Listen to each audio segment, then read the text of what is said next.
என்னுடைய உறவுகள் அனைவருக்கும் வணக்கம். நம்ம இன்னைக்கு இந்த பதிவில் என்ன பார்க்க போறோம்னா, தில்லி தமிழ் சங்கத்தின் முக்கிய பெருமைகள் பார்க்க போறோம். தில்லி தமிழ் சங்கம் 1946 நிறுவப்பட்டது. தலைநகரில் தமிழை வளர்க்கும் முதன்மை அமைப்பாகும்.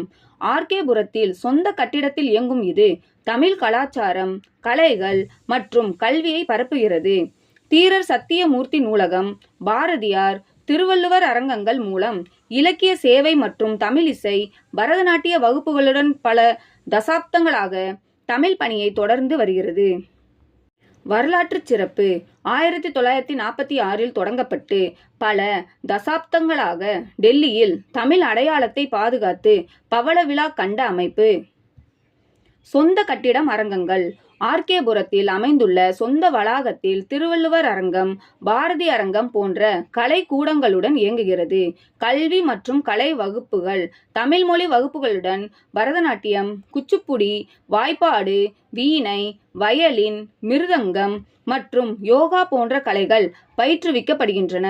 தீரர் சத்தியமூர்த்தி நூலகம் 1,00,000க்கும் அதிகமான தமிழ் நூல்களுடன் 1947 முதல் வெளிவந்த இதழ்களையும் கொண்ட ஆராய்ச்சிக்கு உதவும் மிகப்பெரிய நூலகம்.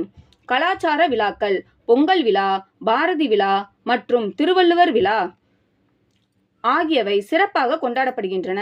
மேலும் மகளிர் தின விழாக்கள் மற்றும் கலை நிகழ்ச்சிகள் அடிக்கடி நடைபெறும். தமிழ்த்தாய் விருது: தமிழ்நாட்டின் உயரிய தமிழ்த்தாய் விருதை பெற்று டெல்லியில் தமிழ் உணர்வை வீறுநடை போட செய்யும் அமைப்பு. மக்கள் பணி: கொரோனா காலத்திலும் பிற இயற்கை பேரிடர்களின் போதும் டெல்லி வாழ் மக்களுக்கு உணவு மற்றும் மருத்துவ உதவிகளை வழங்கிய கொடைத்தன்மை கொண்டது. டெல்லியில் வாழும் தமிழர்களுக்கு தமிழ் மொழி மற்றும் கலாச்சாரத்தின் மைய புள்ளியாகவும் சிறந்த அறிவு பெட்டகமாகவும் தில்லி தமிழ் சங்கம் திகழ்கிறது. இந்த தமிழ் சங்கம் மகளிர் தின நிகழ்ச்சியில் இந்த வருடம் கலந்து கொண்டு பரிசுகளை பெற்ற பெண்களில் நானும் ஒருவர் என்பதை நினைத்து பெருமைப்படுகிறேன். நன்றி, வணக்கம்.